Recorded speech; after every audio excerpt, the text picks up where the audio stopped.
All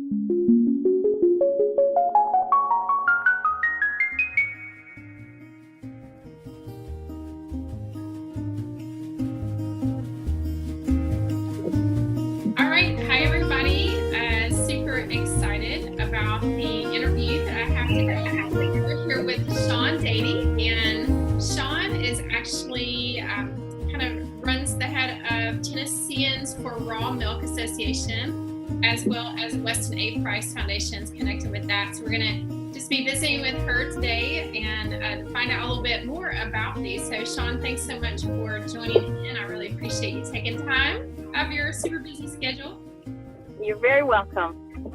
So tell us a little bit more about how you got involved with the Raw Milk Association, kind of connecting people. I know there's a little bit more involved than the raw milk connections. There's also organic farmers and all kinds of great things on your website. Tell us a little bit more about that. All right. So the way that I got involved in the whole raw milk movement originally about 15 to 20 years ago was I had a whole lot of health problems. I had, just always was going to the dentist for cavities. I was always, I always had bronchitis. Every winter I would have go on antibiotics.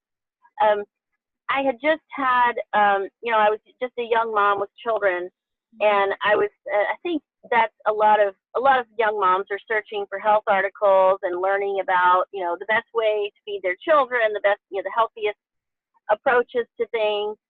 And that's actually what I was doing. I was researching, healthy eating, healthy foods, and I came across a concept. To me at that time, it was just a concept called raw milk.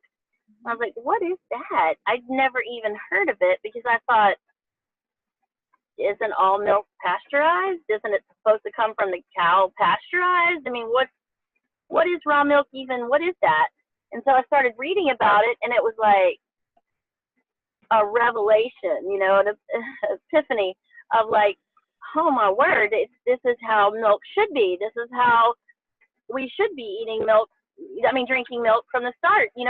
Why are we pasteurizing? When I realized what pasteurization really was, boiling milk, and cooking it, and really basically taking all the nutrition out of it before it gets to the store and destroying the digestive enzymes in it that help us actually digest it, the lactase, anything ending in ASE, the protease, the lipase, all the things that help you digest food was being destroyed by the heat, which is why cooking your food is not so great. It's best to eat as much raw as you can. And that includes milk. And so I was reading about that and going, wow, all the probiotics are destroyed. There's no vitamin D in it because the cows are not pastured. They're not out in the sun, so there's no vitamin D in their tissues. They're all in confinement. And, under these, 600 cow operations all under one roof, and they're never let outside. They never see the sun, the light of day. They're kept in these stanchions, and they live for about 4 years instead of 20 years, and they're so unhealthy, and they're given hormones and antibiotics, and there's pus in their milk, but it's cooked out. But yeah, we still want to drink that, not. And so, there was such a huge difference between raw milk and pasteurized milk, and I was like, this is amazing. So, like I say, it was an epiphany, and I started to search out different farms in the Middle Tennessee area where I'm from. And I wanted to find raw dairy. Well, what I went to were small farms that were conventional dairies, and the smell was horrific. It was just, it was confinement dairies. It was, the cows had diarrhea. It was awful, and the smell was terrible. They were given grain, not grass. I wasn't in touch at that time with, the small grass-fed farmer. I was just going out trying to find any raw milk that I could.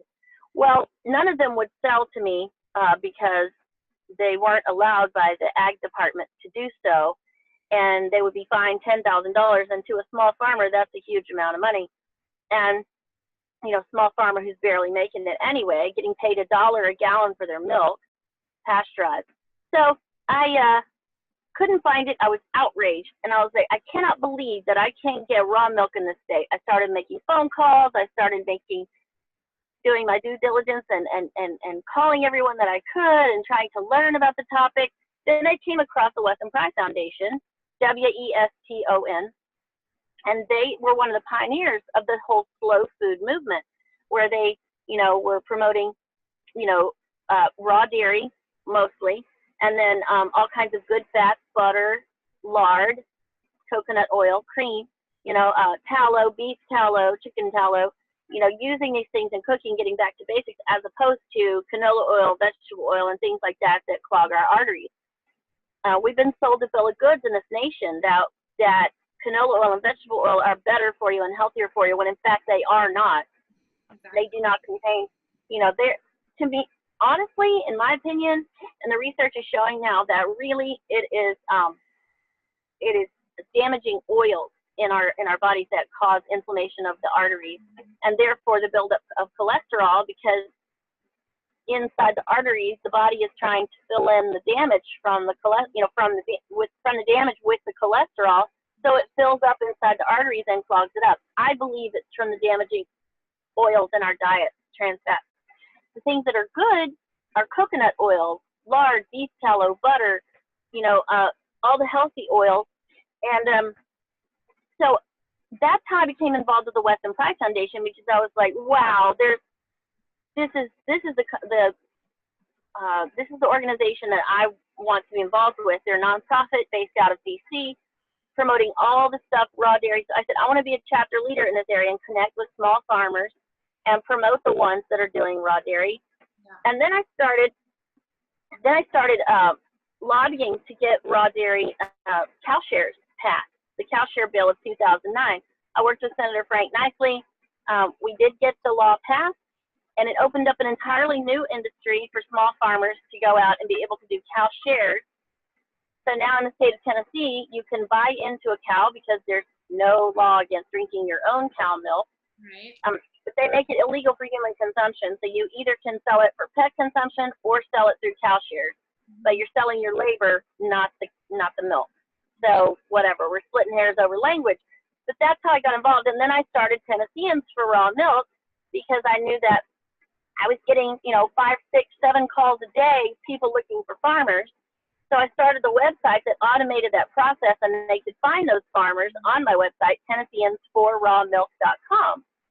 And then the farmers that want the more active promotion, where I have to actually take action, there's a place to pay me for extra time. But I'll list everyone for free on my website, Tennesseans4rawmilk.com, and that's the organization that I created. Right. So, and long story short, that's it. Yeah, and you have other information on that website as well for people if they're looking for other organic farmers, and you have kind of a whole list of great resources there: holistic dentistry, naturopathic doctors, all the things that are sometimes a little bit hard to find here in Tennessee. And so it's a really great resource website. Yeah, I try to make it that way. I try to keep it updated. I have great farmers markets listed on there, some Weston Price friendly restaurants that you can go to in our area. So yeah, I try to keep it updated with lots of good resources, naturopathic doctors and things like that are Weston Price, oriented kind of business. Yeah, I think that's great resource for people to find, because sometimes it's just hard to find those resources on your own. Obviously, that's why you started this. So I think it's really phenomenal. Well, tell me, this is part of this is for my Wellness Tribe that I'm doing, and also the Stress Effect online course that I'm working with. And so kind of the theme behind all of this is how stress affects the body. We know that nutrition, obviously food plays a huge part of that, especially if you're dealing with foods that are, contaminated with chemicals and pesticides and those types of things. But tell me, can you share a little bit about, maybe personally or professionally, things that you've seen, how you see stress as being a part of how, affecting our health? Well, yeah, I mean, there's the classic example of, say, for example, wolves in the wild. I don't know if you have heard this, or know this little analogy or this truism, but it is it's a fact that, stress releases cortisone in the body, and the higher cortisone levels, the higher your stress. And, they've shown that, bachelor wolves that are in the wild, that are, driven out of the pack, and it's interesting, their fur, their coat is, a lot of times it can be mangy, it can be falling out, it's thin, their bodies are thin, they're always on edge, and, they're under a lot of stress, but when they are the alpha male accepted into the pack, they, you notice a lot more of their cortisol levels are lower, they don't fight as much, they are more relaxed, their coat is thicker, they don't have the disease rate that the bachelor wolves seem to have. So, I mean, I thought that was a really interesting study that was done on stress. So was that kind of your question, is how do I see that it affects our bodies? I think probably we are affected the same way. When we have high levels of stress, we're going to, have all kinds of health issues that come from that disease. I do think that eating a poor diet, I mean, if we haven't seen it yet, it's so obvious that it is a really bad idea. And when you're stressed, you just tend to reach for comfort food. And for a lot of people, that means high carbs, bad junk food, things that are not good for us and create even more stress internally. It has been shown that when you eat a diet rich in good, healthy oils and fats, there is a calming effect. There is a softer mental state of mind. There's less. It does tend to help you deal with stress and cope with stress in your body when you eat a high-fat, low-carb diet. But it has to be good fat. It cannot be chunky fats like Krispy Kreme donut fat or mashed potato fat or whatever with margarine all over it. I'm not an advocate of margarine in any way, shape, or form. It's one molecule away from plastic, so it's colored and it's just terrible for you.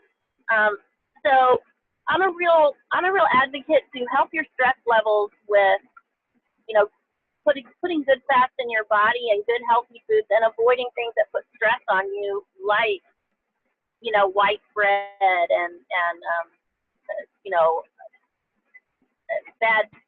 bad oils and trans fats and things like that. I'm a firm believer in the good fats and the good oils to help with stress levels. Yes, I love good grass-fed butter. Oh yeah, so good, isn't it? So great.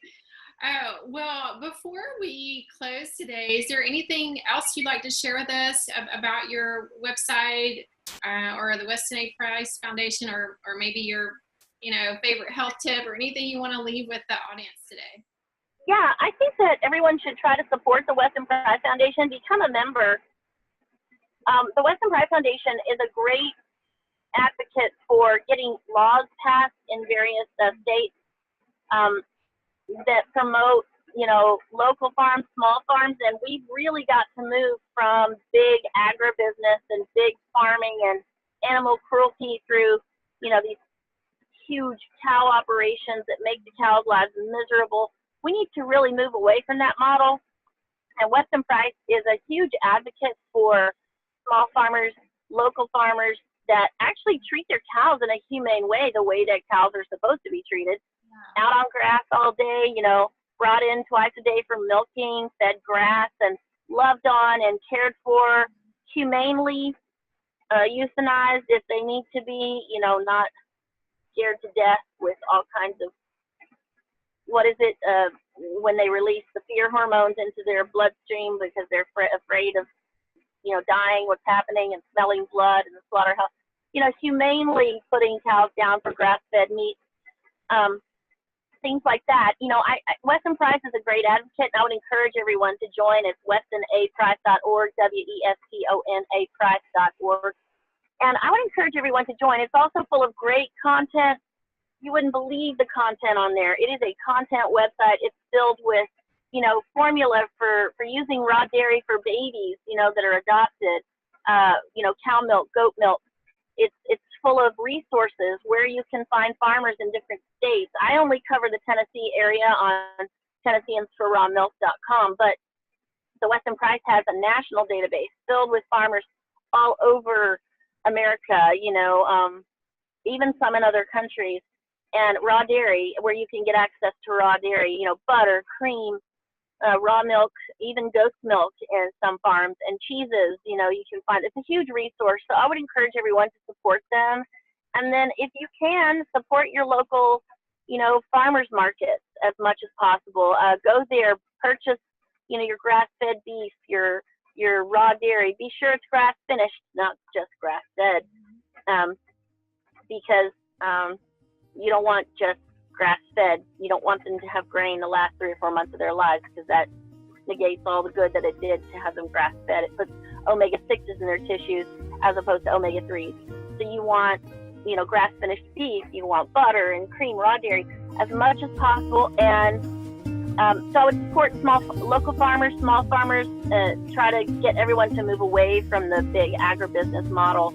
And that would be my 2 recommendations. Support the Weston A. Price Foundation and support your local small farmers through farmers markets as much as possible. I think those are great. And yeah, that is a huge resource. I looked quite extensively at their website, and I love, you know, the history of Dr. Weston Price and kind of how he got started. It's just a really phenomenal program. So I definitely agree. I think those are great tips. And once again, I really appreciate you taking your time. I think this is some really great resources for people who are looking for some really healthy alternatives out there, as we're all working as hard as we can to get as clean and healthy food as possible. Absolutely. And it just starts at the grassroots, like what you're doing. It's awesome. I really appreciate the opportunity. Yeah, well, thanks so much. And everyone watching today, be sure to check out Tennesseans4rawmilk.com, and there's a link there for the Weston A. Price Foundation as well. And it was great talking with you, Shawn Dady. And yeah, catch you next time. Okay, sweetie.